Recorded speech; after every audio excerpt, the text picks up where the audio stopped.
Hi, viewers. This is Nachal Puri on Spotify with Tata Talks. Today we are welcoming our esteemed guest. सबसे पहले मैं उनके बारे में थोड़ा सा आपको बताना चाहूंगी जो विमेन को इमोशनल ओवरवेम से निकाल करके इनर स्टेबिलिटी और सेल्फ वर्थ की तरफ बिल्ड करने की कोशिश करती हैं। उनकी गाइडेंस से आप अपनी इमोशंस को समझकर स्ट्रॉन्ग बाउंड्रीज और कॉन्फिडेंट लाइफ को क्रिएट कर सकते हो। तो हमारे बीच में गुरविंदर जी आ चुकी हैं, गुरविंदर कौर जी। और ताजा टॉक्स की बहुत ही उनका आभार व्यक्त करते हैं कि आज वो हमारे बीच में हैं। सो वेलकम गुरविंदर जी, नमस्कार। Thank you. Thank you. Thank you so much. I am so happy to be here. I cannot express you. I'm very happy. Thank Thank you you for so having much. me.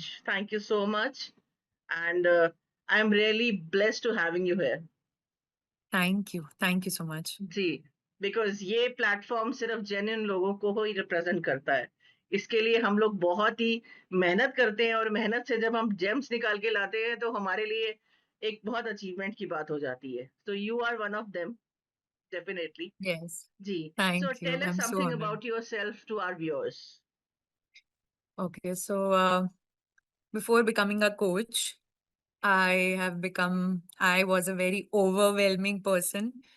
जो बहुत irritated, frustrated रहती थी. You know how Indian women are like very good in suppressing their emotions and very bad in setting boundaries and expressing themselves, their needs. So मुझे ऐसा लगता था कि this is life, ऐसे ही होता है, मम्मी को भी ऐसे ही देखा है, सबको ऐसे देखा है. But slowly slowly I realised that this is not something a person should be like. At that time, I've realized that I need to heal. Emotional healing is something which should be a part of everybody. हम मैंने कुछ इस तरह के चीजें सीखी जिस वजह से मुझे रियलाइज हुआ कि यार अभी तक आई was just surviving, I was not living my life, I was not happy with what I have. उसका पैसा, फेम, किसी चीज से कोई लेना देना नहीं होता. इंटरनली आप बहुत वो हो जाते हो.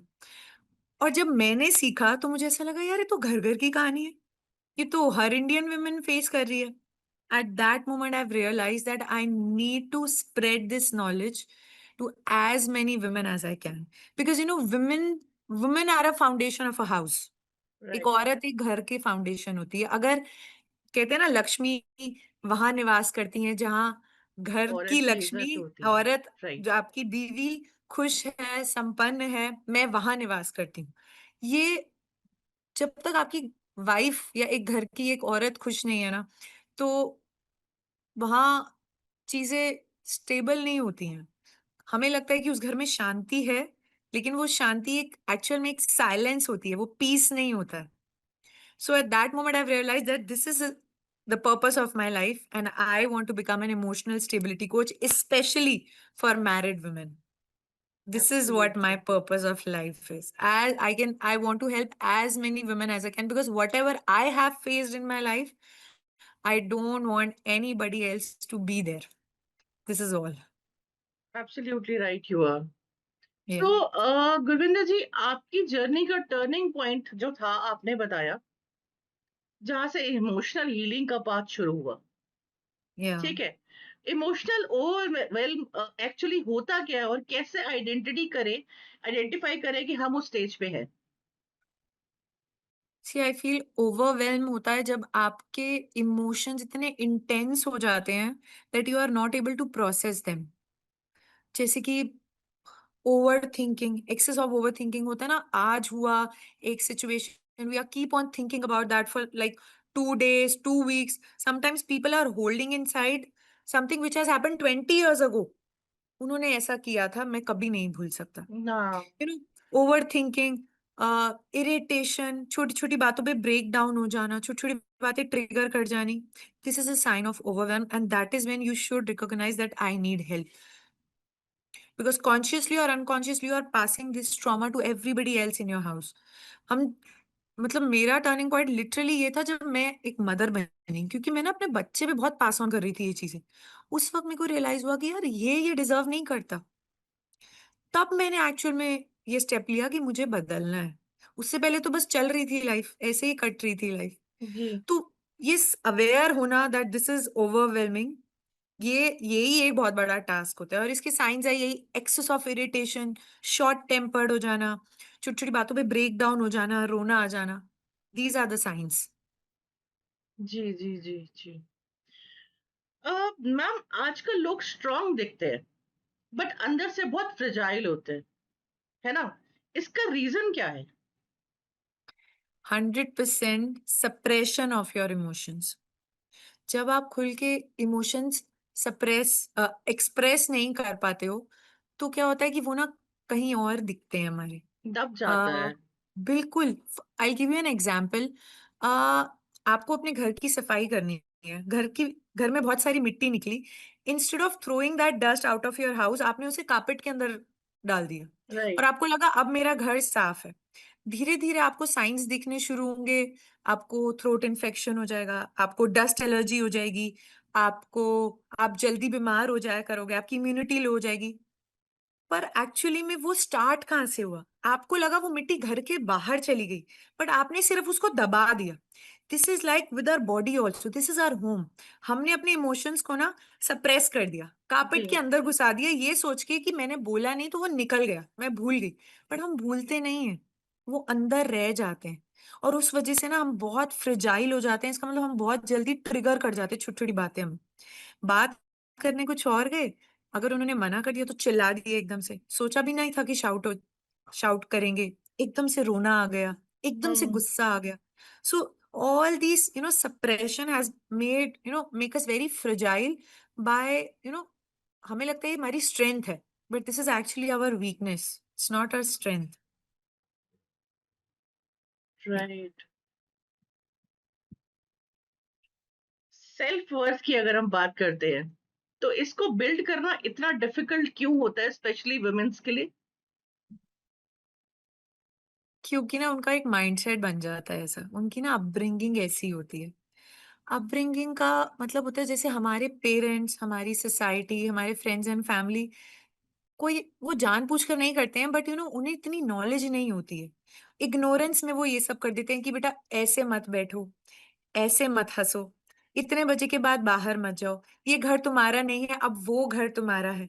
तुम वही करो, तुम हमारे हिसाब से चलो, उसके बाद तुम अपने पति की सुनना। होता क्या है ना कि हमें ऐसा लगने लग जाता है कि मुझ में इतनी कैपेबिलिटी नहीं है कि मैं अपनी लाइफ के डिसीजंस ले पाऊँ। राइट, क्योंकि वो क्योंकि क्वेश्चन आ गया ना, हू एम आई? एग्ज़ैक्टली क्योंकि हमेशा से मम्मी-पापा ने, सोसाइटी ने, फैमिली एंड फ्रेंड्स ने वो हमें फ़ील करवाया that you are not good enough, you can't take a right decision for yourself. तुमने कोई लड़का पसंद अगर कर लिया तो उसमें खोट ही होगा। भैया तुम कहाँ, तुम तो बच्चे हो, तुम कहाँ। नॉट सेइंग कि this is true for every family but some families, most of the families I would say कि उससे क्या होता है एक विमेन की ना आइडेंटिटी बन जाती है that I am not good enough to take my life decisions. पहले मम्मी-पापा लेते रहे, फिर हस्बैंड ले रहे हैं, फिर बच्चे बड़े हो जाएँगे तो बच्चे लेंगे, तो उसमें सेल्फ वर्थ कहाँ रही? सेल्फ वर्थ का मतलब होता है आपको खुद पे बिलीव होना सबसे पहले, हुँ, that I am deserving of everything and I can take my decisions, I can take care of my self. हम एक बच्चा पैदा कर देते हैं यार अपने शरीर से, इसे 9 महीने पालते हैं। फादर फाइनेंशियली सपोर्ट करते हैं बट सबसे ज़्यादा बच्चा अपनी माँ के साथ रहते हैं। माँ देखती है सारे दिन उसका अच्छा-बुरा क्या है और फिर भी हम खुद का ध्यान रखने के कैपेबल नहीं है। हाउ मतलब how is that even possible and कितना ये गलत सोच है। तो सेल्फ वर्थ जो होती है ना, वो औरतों के लिए इसलिए डिफिकल्ट हो जाती है क्योंकि ना हमारा माइंडसेट बन जाता है ऐसा। उस माइंडसेट को चेंज करना बहुत ज़रूरी है। It is very important specially for women because nobody is going to do it for you. औरतों को ये अपने लिए खुद करना पड़ेगा। शायद आप पहली बार करोगे तो किसी को अच्छा नहीं लगेगा, but it is very important. Absolutely right. आप बहुत इम्पोर्टेंटली जो आप बातें समझाने की कोशिश कर रहे हो, वो हुँ, हम इसके माध्यम के ज़रूर हम इन लोगों को तक पहुँचाएँगे, स्पेशली वुमेन्स के लिए, येस। डेफिनिटली। सो आगे चलते हुए मेरा नेक्स्ट क्वेश्चन है आपसे कि बाउंड्रीज़ को सेट करना सेल्फिश नहीं होता, इस माइंडसेट को कैसे शिफ्ट करें? सी बाउंड्रीज एग्जैक्टली होती क्या है पहले तो बाउंड्रीज होती हैं to tell people how to treat you this is called boundary if you're not setting the right boundary at the right area, you are telling people you can treat me whichever way you want. हुँ, अगर मैं थक गई हूँ और तुमने मुझे कोई काम बोला, अगर मुझ में इतनी हिम्मत नहीं है कि मैं उसके लिए ना बोल सकूँ, I am telling you that you can give me whatever work you want any time, I am available.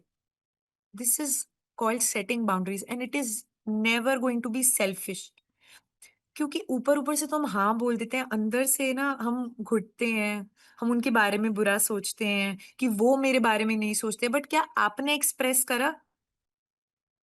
आपको भी तो एक्सप्रेस करना आना चाहिए कि मैं अपने बारे में कितनी परवाह करती हूँ। जब आपने उन्हें बोला ही नहीं कि मैं थक गई या ये काम मैं नहीं कर सकती या इस तरीके से मुझसे बात मत करो, इस टोनैलिटी में मुझसे बात मत करो, मुझे अच्छा नहीं लग रहा है। जब तक वो एक्सप्रेस ही नहीं करा, तो फिर उन्हें कैसे समझ में आएगी? और उन्हें समझ में नहीं आएगी तो रिश्ते भी खराब होंगे। रिश्ते इसलिए खराब होंगे क्योंकि एक्सप्रेस नहीं करा, अंदर-अंदर उनके बारे में बुरा सोचते रहे, ऊपर से तो सब काम कर दिया। हुँ, तो ऊपर-ऊपर से उन्हें खुश करके रिश्ते खराब करने से अच्छा है कि आप उन्हें मना कर दो। उन्हें बुरा लगेगा 1 दिन, 2 दिन, but they will be fine, they will be completely fine and they will realise कि यार इसके लिए ये चीज़ ज़रूरी है। हम इससे इस तरह बात नहीं कर सकते। हम ये काम इससे नहीं बोल सकते अब इस टाइम के बाद। या एक औरत के लिए उसका काम इम्पोर्टेंट है, वो दूसरों को कैसे पता चलेगा? जब वो एक सही तरीके की एक बाउंड्री सेट करेगी कि ये से यहाँ इस वक़्त मुझे काम पर जाना है, आई कैन नॉट डू एनीथिंग और आपको यहाँ चलो, वहाँ चलो, मैं नहीं चल पाऊँगी। This is called setting boundaries. How could be like ये सेल्फिश कैसे हो गए? तो ये माइंडसेट चेंज करना बहुत ज़रूरी है। पहले घबराहट होएगी, but this is very important. People will gradually be okay with these things. Correct. Overthinking versus emotional awareness, difference कैसे समझें? Overthinking is nothing when you are just it's just you are when thinking about a particular thought again and again. मतलब हम एक emotional loop बना एक एक thoughts का एक लूप बना देते हैं. ऐसा क्यों कहा? उन्होंने ऐसा क्यों किया? क्या मैंने सही बोला? मुझे ऐसा बोलना चाहिए था या मुझे ऐसा नहीं करना चाहिए था. हमने ना एक थॉट्स का लूप बना दिया. बार-बार, बार-बार सोच रहे हैं without any solution. There is no we are not finding the solution. We are just thinking about the situation again and again. And self awareness is when we you know get aware of our emotions. जब हमें realise हो जाता है अच्छा मुझे गुस्सा आ रहा है, मुझे ये गुस्सा किस वजह से आ रहा है, व्हाट इज द रीजन, और यहाँ पर we are finding the solution. So there is a huge difference. Over thinking will take you nowhere, but self awareness is the first step to heal yourself. Correct. Because obviously वो overthinking का मैंने एक चीज़ और notice की है। एक time था मैं भी बहुत ओवरथिंकिंग करती थी और वो जो ओवरथिंकिंग हम करते थे ना, वो एक कहीं न कहीं वो चीज़ें फिर सच होने लगती थी नेगेटिविटी में। यस, यस, हमारी एनर्जी क्रिएट हो जाती है and this is reality. Positivity और नेगेटिविटी, हमारा जो ऑरा होता है ना, वो हम चीजें वो अट्रैक्ट करते हैं. हर रिलीजन में है, हमारी गुरबानी में लाइन है, जैसी मनसा वैसी दशा. गुरु हुँ, नानक देव जी ने अपनी बानी में लिखी है. इसका मतलब जैसे आपकी मन की दशा है, उसी के हिसाब से आपकी मनसा, आपके आपकी आपकी रियलिटी क्रिएट होने लग जाएगी. And this is fact. It is scientifically proven as well. आप जितना ब्लेम गेम खेलोगे, जितना कंपैरिजन करोगे लोगों के साथ, आप वही चीज़ें अपनी लाइफ में अट्रैक्ट करते हो. हुँ। This is 100% true. It's a fact. Right, right, right. हाँ. तो टॉक्सिक रिलेशनशिप की बात करें हम, तो इससे बाहर आने का फर्स्ट प्रैक्टिकल स्टेप क्या होना चाहिए? सी, अब इतने टाइम में I have spoke to many women who are in toxic relationship. जो एक चीज़ मुझे समझ में आई है, सबसे पहले तो एक्सेप्ट करना that you are in a toxic relationship. हम लोग ये एक्सेप्ट ही नहीं कर पाते हैं, सब कुछ झेलते हुए भी, कि ये रिलेशनशिप मेरे लिए अच्छा नहीं है. It is a toxic relationship. हम ना स्टेप ले पाते हैं इसीलिए क्योंकि हम कहते हैं कि नहीं ठीक है, उन्होंने गुस्से में हाथ उठा दिया. नहीं, नहीं ठीक है ना, कभी-कभी बंदा फ्रस्ट्रेट होके आता है काम से तो he abused me. It's okay, he also need a place to you know take out his hmm, emotions. But hmm, when you know जब वो एक पैटर्न क्रिएट हो जाता है ना, जब आपको पता है कि it is not going to change you और it is not going to take you anywhere, you have to take a step. First, you have to accept that this is not good for me. Second, you have to work on yourself. जब तक ये दिमाग set नहीं होता ना, you are never going to take a right decision for yourself. Emotions में आके जब हम एक डिसीजन लेते हैं ना, कभी सही नहीं होता। हमेशा हम पछताते हैं बाद में। अपने आप पर इतना काम कीजिए कि आप अपने लिए एटलीस्ट ये सोच पाएँ कि मेरे लिए सही डिसीजन क्या है? क्या मेरे लिए जवाब देना सही है? क्या मेरे लिए इस रिश्ते से बाहर निकलना सही है? क्या मुझे अपने बच्चों के लिए इस रिश्ते में रहना ज़रूरी है? या मुझे अब स्टेप लेना पड़ेगा फाइनेंशियल फ्रीडम की तरफ, ताकि मैं इस रिश्ते से बाहर निकल सकूँ? ये डिसीजंस हमेशा तब आएँगे जब हमारा माइंडसेट ठीक होगा।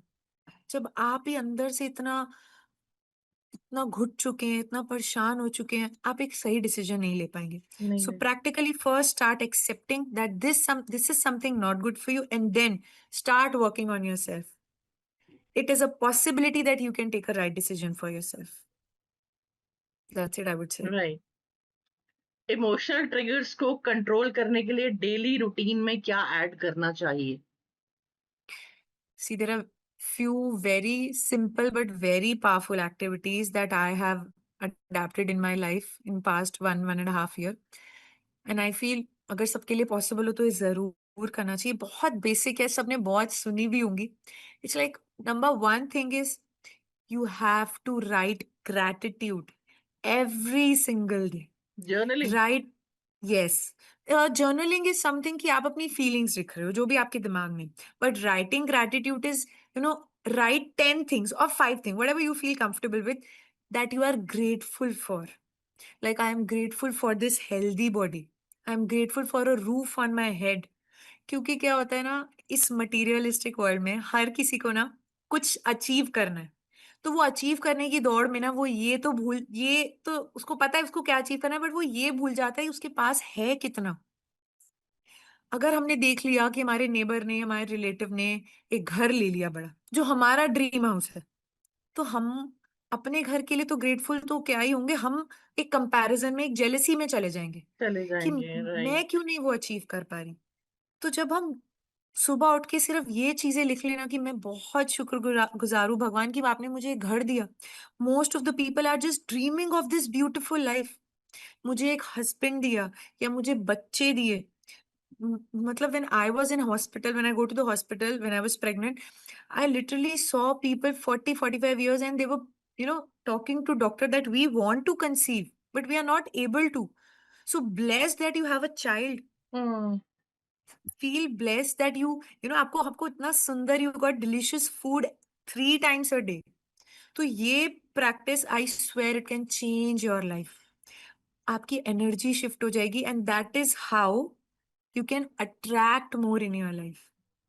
क्योंकि भगवान कहेंगे, यार इसको तो उसी चीज की कदर नहीं है जो मैंने इसको दी है, मैं इसको और क्या दूं, इसको कितना भी मैं भर दूंगा ना, इसकी डिमांड ही बढ़ती रहेगी। बढ़ती जाएगी, right. Just like with a child, we give him one toffee, and if he's not happy, he's always asking for more and more. हम कहेंगे इसको कितना भी दे दो, ये कभी खुश नहीं हो सकता। That is why being in that gratitude energy is the most important thing. Then second for me is, doing 10 minutes of meditations every day. I know it is very popular, meditation करनी चाहिए, but I think it is not a luxury these days. It is a necessity. हम अपनी life में इतना भाग रहे हैं ना कि हम पॉज़ करना भूल जाते हैं, पता है? और वो 10 मिनट आपको कुछ भी नहीं करना, यू जस्ट सिट। कुछ लोग कहते हैं कि मुझसे नहीं हो रहा, मेरे को थॉट्स आ रहे हैं, कोई बात नहीं। जिस तरह लंग्स का काम है, साँस लेना, आप उसको रोक तो नहीं सकते ना, ब्रेन के काम को आप नहीं रोक सकते। थॉट्स विल कम, बट जब आप उनको सिर्फ नोटिस करना स्टार्ट कर दोगे ना, you don't have to run after your thoughts. जब आप सिर्फ उसको नोटिस करोगे ना, that moment, you know you will realize, सच बताऊं, मेरी मेडिटेशन में मुझे इतने ब्रिलियंट आइडियाज आ गए सच में, क्योंकि वो एक साइलेंस का मोमेंट होता है। या तो आप अपने थॉट्स को नोटिस कर सकते हो, या अपनी ब्रेथ पे फोकस कर सकते हो, या आप बिल्कुल साइलेंस में कर सकते हो, या फिर आप कुछ चैंटिंग कर सकते हो, या आप ओम चैंटिंग कर सकते हो, सॉफ्ट म्यूजिक, कुछ भी। Do it, it is very important. Third, do self care every single day. अपना एक सेल्फ केयर रूटीन बना लीजिए। सेल्फ केयर का मतलब ये नहीं है कि यू नो हर रोज पार्लर जाओ, ठीक हो जाओगे, groom yourself. Of course it is a part of self care, but self care का सबसे ज्यादा मतलब होता है कि love yourself the way you love others. कि अगर आपके बच्चे को चोट लगेगी या आपके बच्चे को अच्छा फील नहीं हो रहा, तो आप उसको कैसे अच्छा फील करवाने की कोशिश करोगे? पर जब हमें अच्छा नहीं लगता ना, तो हम अपने आप पे इतना हार्श हो जाते हैं ना, इरिटेट होते हैं, उसकी भड़ास दूसरों पे निकालने लग जाते हैं। This is not self love. अपने आप से प्यार करना बहुत ज़रूरी है। It is a very difficult process, मतलब मेरे लिए तो था, but it has changed my life completely. अपने साथ कुछ वक़्त बिताओ। शादी के बाद ना औरतें अपनी मनपसंद की चीज़ें करना छोड़ देती हैं। अपने दोस्तों से मिलना छोड़ देती हैं कि मेरे घर वाले क्या कहेंगे? अगर मैं डांस क्लास जॉइन कर रही हूँ, तो घर वाले क्या बोलेंगे कि अब इस उम्र में इसको डांस करना है? या फिर मैं दोस्तों से मिलने जाऊँगी तो क्या कहेंगे कि अब शादी के बाद थोड़ी दोस्तों से मिलते हैं। इन चीज़ों के लिए वक़्त निकालना ज़रूरी है और करेज बहुत ज़रूरी है। Number 4th and last is always pause before any reaction. अगर आपको सामने वाले ने कुछ कह दिया, always take 10 seconds to react, always. ये उस वक़्त बहुत मुश्किल होता है, बहुत मुश्किल होगा। मैं नहीं कहूँगी कि आसान है, बहुत मुश्किल है क्योंकि एकदम से किसी ने आपके बारे में कुछ कहा, हम एकदम से रिएक्ट करते हैं। लेकिन अगर आपने सिर्फ 10 सेकंड का पॉज़ ले लिया, eight that moment either you can regulate your emotions, उस 10 सेकंड में आपके इमोशंस स्टेबल हो जाएँगे, या फिर आपके माइंड में एक बेटर रिस्पॉन्स आ जाएगा। हुँ, कुछ हार्श वर्ड्स बोलने वाले होंगे बट आप सोचोगे नहीं, झगड़ा क्यों करना, छोड़। या फिर आप सोचोगे यार इस चीज़ के लिए मुझे एनर्जी देनी भी है कि नहीं, छोड़, चुप ही रहती हूँ। समझो वो 10 सेकंड बहुत ज़रूरी होते हैं। बहुत मुश्किल है, पर अगर प्रैक्टिस कर लिया ना, हफ्ते में अगर 2 बार भी रुक गए ना, धीरे-धीरे ये हैबिट बिल्ड हो जाएगी। So these are my 4 main points and very simple. मतलब ऊपर के 2 सिंपल, नीचे के 2 मुश्किल। Like write 10 things that you are grateful for. शुरू-शुरू में फील नहीं होगा, बट लिखो ज़रूर। Then do exactly. 10 minutes of meditation, make a self care routine and last pause before reacting. बहुत बढ़िया, या बहुत ही बढ़िया। थैंक अ, एक चाइल्डहुड ट्रॉमा होता था, आज भी है। यू। तो क्या चाइल्डहुड ट्रॉमा को का डायरेक्ट इम्पैक्ट होता है एडल्ट इमोशनल पैटर्न्स में? 100%, 100%। आप अपने चाइल्डहुड में आपको कैसे बड़ा किया गया, आप कैसे माहौल में पले-बड़े हैं, वो सभी का रिफ्लेक्शन है आज जो हम हैं। I will give you an example. My father was very lenient with me, but very strict with my sister. So she is not that confident that I M. मतलब मुझे छूटती कि मैं जा रही हूँ, घूम भी रही हूँ फ्रेंड्स के साथ, बट मेरी सिस्टर को वो नहीं छूटती because she is older than me. तो उस टाइम पे पापा नहीं इतने बहुत स्ट्रिक्ट थे। मेरे टाइम तक आते-आते वो थोड़ा-सा लीनिएंट हो गए। तो मुझे मेरे और कॉन्फिडेंस में और मेरी सिस्टर के कॉन्फिडेंस में there is a huge difference. Hmm, तो ये मैंने अपने एक्सपीरियंस से ही सीखा। अगर आज आपके मन में फियर ऑफ अबैंडनमेंट है, इनसिक्योरिटी है, you feel nobody loves me, you feel I am not important for the other person, आप अंदर से बहुत कमज़ोर हैं, बाहर से बहुत स्ट्रॉन्ग दिखाना चाहते हैं, ये सब एक छवि है आपके बचपन में आपके साथ जो हुआ। शायद आपको उतना प्यार नहीं मिला, इस वज़ह से आज आपसे कोई नाराज़ हो जाता है, तो आप उन्हें मनाने चले जाते हैं। This is this might be the reason you are people pleasing. अगर बचपन में आपको आप पे इतना ध्यान नहीं दिया, तो इस वज़ह से आपके अंदर अभी भी वो फीलिंग है fear of abandonment. So childhood trauma जो होता है उसका डायरेक्ट इम्पैक्ट है हमारे अभी adult emotions. So I think उसे हील करना भी बहुत जरूरी है। हमारे से कोई भी जानबूझ कर नहीं करता, everybody is doing everything in ignorance, but instead of blaming start healing. Now decide what you want, क्योंकि अनकॉन्शियसली और कॉन्शियसली ना हम वो ट्रॉमा फिर अपने बच्चों पे पास ऑन करते हैं। हुँ, So, you have to heal so that you don't pass and then they don't pass. You have to stop this cycle, vicious cycle कि अब भी बस जो बचपन में मेरे साथ हुआ वो हो गया, बट मैं अब अपने बच्चों के साथ वो नहीं कर सकता। So take care of this thing as well. Right. Yeah. Social media की बात करें अगर हम गुरविंदर जी, तो सोशल मीडिया कितना रिस्पॉन्सिबल है आज के वुमेन्स की एक लाइफ को लेकर के? मेरे को ऐसा लगता है हम ना दूसरों की ना हाइलाइटेड रील्स को अपनी रियल लाइफ से कंपेयर कर देते हैं। आज अगर if you are fighting with your husband, you are not going to make a video and post, of course not. But when you will go on a holiday, you will definitely take nice pictures, maybe hugging, kissing, and you will post it. अब अगला बंदा तो ये सोचेगा दे never fight यार, they are such a cute couple, very हाँ, lovely, exactly. काश मेरे हस्बैंड के साथ भी मेरा कभी झगड़ा ना हो। हम सब इसका टारगेट बन चुके हैं। I was also in this zone की उनकी लाइफ कितनी अच्छी है। बट कोई भी अपने सैड मोमेंट्स, अपनी बैड मेमोरीज, अपने ऐसी सिचुएशंस कोई भी नहीं डालता। हर कोई अपने हैप्पी मोमेंट्स डालता है। So stop comparing your real life with their highlighted reels, and they are posting pictures. Everybody has their set of problems in their life. हर किसी की लाइफ में, आपकी लाइफ में अलग होंगी, मेरी लाइफ में अलग होंगी, सबकी लाइफ में। लेकिन दूसरों से कंपेयर करके आप अपनी जिंदगी के लिए ग्रेटफुल ना होके अपनी लाइफ में एक ब्लॉकेज क्रिएट कर रहे हो कि मैं उसके लिए जेलस हो रही हूँ, कंपेयर कर रही हूँ। You will never get that. Why? Because you're not in that frequency of receiving it. हम हमेशा अपने से ऊपर को ही देखते हैं, अपने से नीचे को देख के कभी कंपेयर नहीं नहीं नहीं, करता कोई। बिल्कुल सही कहा। Yeah, so social media is only good for entertainment. Don't take it personally and don't compare. Yes. Right. Emotional healing में थेरेपी वर्सेस सेल्फ वर्क, क्या बैलेंस होना चाहिए? See therapy is like taking professional help.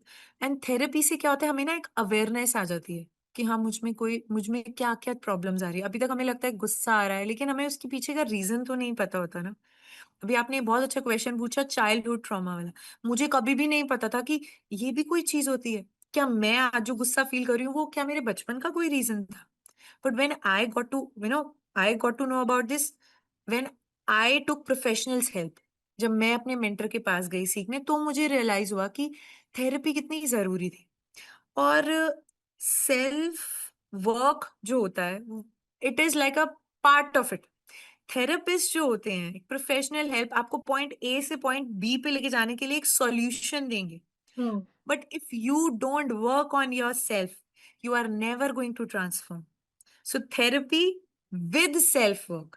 It is never versus self work. Therapy करने के साथ साथ you have to work on your self simultaneously.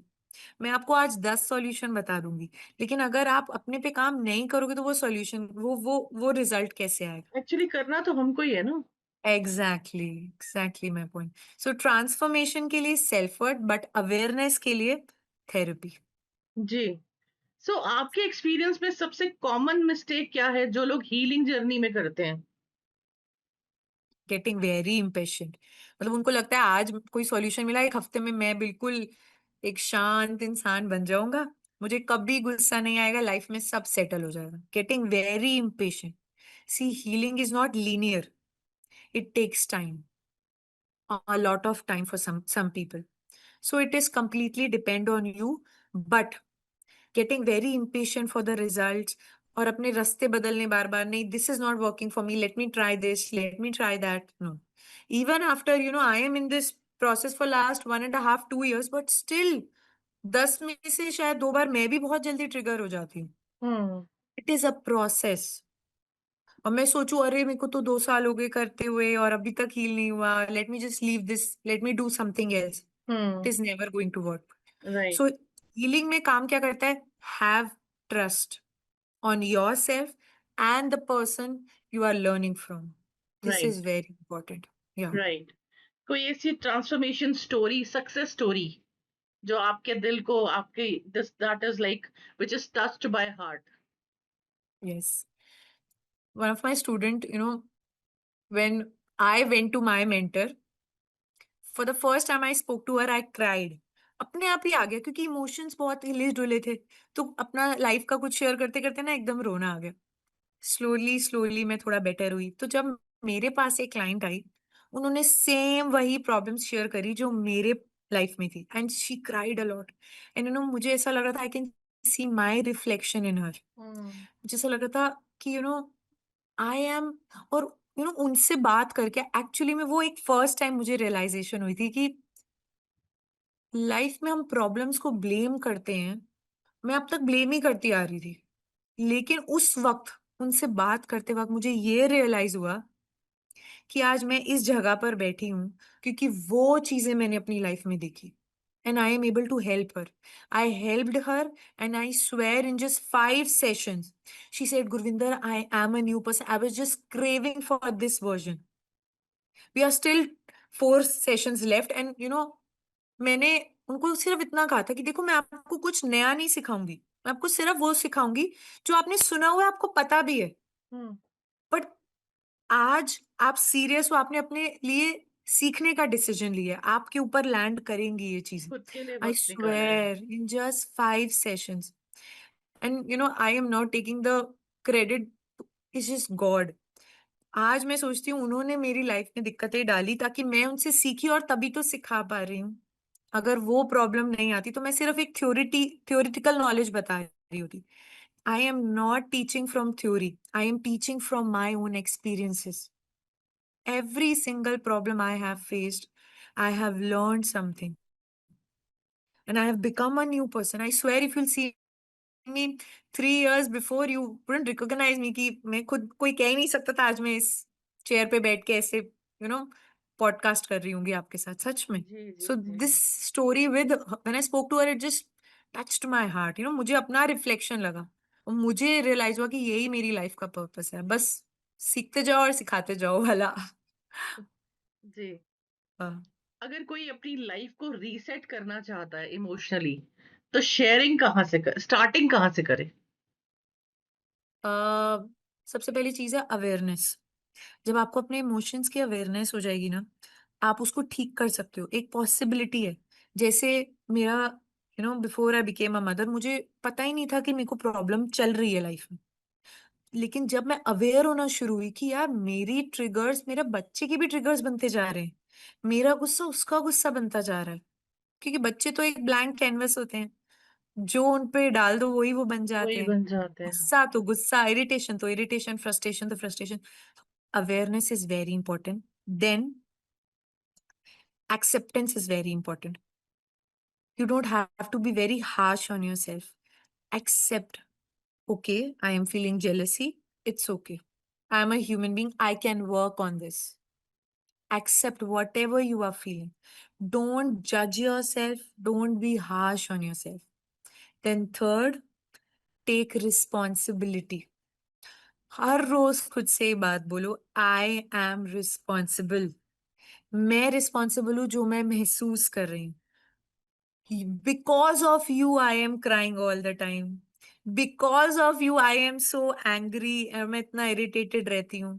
तुम्हारी वजह से मैं इतना लो कॉन्फिडेंट हूँ। तुमने मुझे ऐसा बना दिया। तुम्हारी वजह से मेरी लाइफ ऐसी है। अगर वो पूरी जिंदगी नहीं बदलेंगे तो क्या आप भी पूरी जिंदगी अपनी लाइफ चेंज नहीं करोगे? So take absolutely. Responsibility. When you say this to yourself, I am responsible, इसका मतलब है power lies in your hands. Right. But when you say because of you, then you are completely dependent on them to change. And let me tell you this with my experience, nobody is going to change. जितना मर्जी रो लो, जितना मर्जी कुछ भी कर लो, people are never going to change for you. Change yourself. Fourth very important, start taking action. जब हमें पता चल गया, अवेयरनेस होगी कि मेरे इमोशंस हैं, एक्सेप्ट कर लिया, अपने लिए रिस्पॉन्सिबिलिटी ले ली, अब उसे बदलने के लिए एक्शंस लेना बहुत जरूरी है। एवरी डे एक चीज हर रोज करो। मैंने शुरू किया था फ्रॉम राइटिंग ग्रेटिट्यूड, और शुरू शुरू में मुझे फील भी नहीं होता था, I be very honest. For few months I was just writing. Slowly slowly I started feeling कि यार सच में बहुत कुछ है।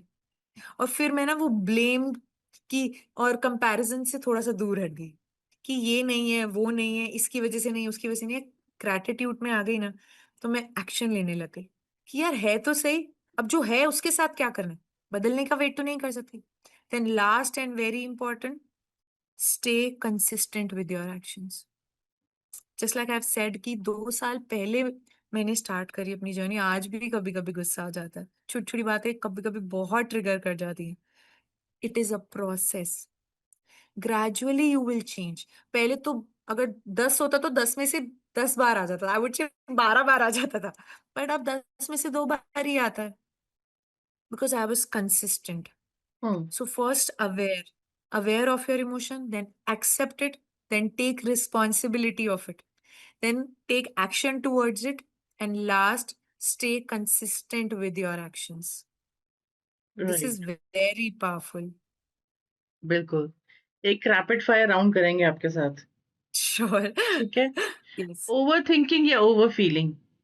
I think overthinking. Self love या self discipline? Self discipline because it can sustain self love. Right. No बोलना easy है या difficult? Very difficult, but very, very important.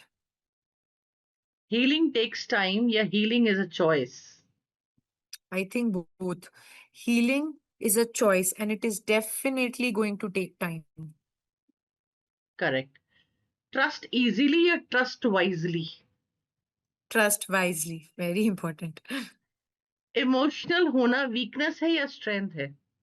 It is a strength. Past को होल्ड करना या let go करना? Letting go, definitely.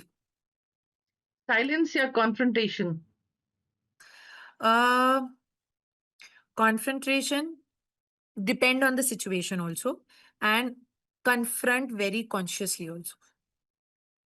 Heart या mind decision making में कौन जीतता है? It is both, it's a balance. You have to make a balance. Forgive and forget या forgive and remember? Forgive and remember. 100%. Therapy या journaling? Initially journaling, but therapy, very important. Boundaries या adjustments? 100% boundaries. Instant happiness या long term peace? Long term peace. एक word में self worth आपके लिए क्या है? My power. Your power. Now Yes. चलते चलते एक क्वेश्चन है मेरा आपसे। Yes. ये ताज़ा टॉक्स का प्लेटफॉर्म सबसे पूछता है, बट कुछ कुछ लोगों से तो बहुत इंपॉर्टेंटली पूछता है कि नाउ अडेज हम देख रहे हैं women's are most they are having hidden talents, पर टॉक्सिक रिलेशनशिप की वजह से दे आर स्टक। कहीं पर फाइनेंशियल क्राइसिस है तो वो कुछ नहीं कर पा रही हैं, कहीं पर कॉन्फिडेंस की कमी है और वो कोशिश भी नहीं कर रही बाहर आने की। आपकी क्या एडवाइस है उनके लिए? See, ये जो प्रॉब्लम्स है ना, ये हमारी लाइफ से कभी नहीं जाएंगी. I'll tell you this from my life. When I started this journey, I had zero money. I swear. And now I've spent multiple lakhs on my studies. God has provided me. I swear. सिर्फ मैंने एक चीज ली करी. मैंने सिर्फ decision लिया कि गुरविंदर कुछ करना है. कैसे करना है भगवान पे छोड़ दो. सिर्फ अपने लिए इतना करेज लेना कि मैं कुछ करूंगी इस सिचुएशन से बाहर निकलने के लिए. मैंने कभी नहीं सोचा था कि मैं सिखाने के लिए सीख रही हूँ. मुझे था कि मैं सीखने के लिए सीख रही हूँ बस. मुझे सीखना है. Nobody was supporting me. I swear. My family is really nice. पर ये सीखने की ज़रूरत क्या है, ये माइंडसेट बहुत लोगों का होता है. Don't try to change their mindset. Change your mindset. I am a very मतलब मैं थोड़ा-सा रिलिजियस और थोड़ा स्पिरिचुअल इसमें इसलिए चीज़ डालना चाहती हूँ क्योंकि ना भगवान की मर्ज़ी के बिना ना हमें ये पाथ भी नहीं दिखता है. इतने सालों में मुझे पता भी नहीं था कि इमोशनल हीलिंग कुछ है भी. हम्म। Because my child deserves a good mother. That is why God shown me this path. Randomly एक advertisement आई मेरे Instagram पे and I just registered in that masterclass and now I myself is a coach. I swear on God, I had zero money.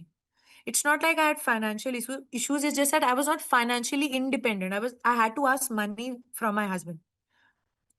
Still then मुझे खुद भी नहीं पता ये कैसे हो गया। मैंने सिर्फ एक डिसीजन लिया कि मुझे करना है।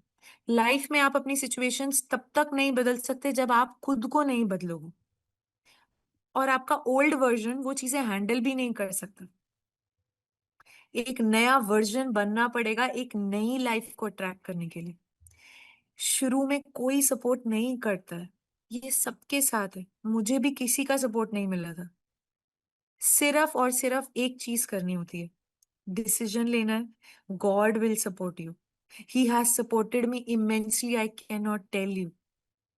मुझे पता भी नहीं था कि मेरे लिए इतने रास्ते खुल जाएंगे। मैंने सिर्फ एक स्टेप लिया। अपने कंफर्ट जोन से बाहर निकलकर सिर्फ उन बस I literally plea to that all those women that just take courage and just take one step for yourself कि मुझे ना करना है। I have so many clients जिनके हस्बैंड्स को पता भी नहीं है कि वो मुझसे सेशंस लेती हैं, but they said I feel good Gurvinder, I don't have to tell him. I swear, बस करेज करके ना एक स्टेप ले लो। I swear God will take care of you. That's all I would like to say. Perfect. So आपसे connect करने के लिए कौन से प्लेटफॉर्म्स हैं जहां पर people will connect you for directly for your services? Yeah, I am on YouTube, Instagram, Facebook, Twitter, LinkedIn, Pinterest, everywhere. And but before you will come, you have to register for a masterclass which is going to happen on 25th of May. Okay. And I would love to send you a link. And anybody wants to reach out, they can reach out through you also. What are the And charges? this is free of cost, no charges. Okay. And I am going to tell you most important ways to increase your self-worth. मुझे ऐसा लगता है कि community में कोई आना चाहता है या नहीं चाहता वो तो एक बात की बात है, लेकिन उस 90 मिनट में अगर आप कुछ सीख गए तो शायद आपके मन में करेज आ जाए अपने लिए स्टेप लेने का। Because I also started like this. Correct. So it is completely free of cost. Please don't hesitate and step into. You don't have to show your face. You don't have to speak anything. Just sit, relax, and just watch it like a movie. It's like, you know, बस एक movie देखनी है और उसमें जो समझ में आए वो पॉइंट्स गैदर करने हैं। So please do attend this master class. It is going to happen on 25th of May, and link I'll send you. Yes, please share Yeah. The link with me. Yes, Thank you yes, so yes. much. So it Thank was really you. incredible conversation with you. Thank बहुत you. ज्यादा अच्छा लगा, मजा आया। और आपने ऐसी ऐसी बातें शेयर की हैं जो आज बहुत ज्यादा जरूरत है हमारे इंडियन वुमेन्स को स्पेशली। सो Yes. व्यूअर्स, एपिसोड रिलीज होते ही लिंक शेयर कर दिया जाएगा और लिंक्स के नीचे ही आपको मैम के लिंक्स मिलेंगे। आप डायरेक्टली उनसे कनेक्ट कर सकते हैं अगर सही डायरेक्शन, सही पाथ पे चलना चाहते हैं तो। Thank you very much. Stay tuned.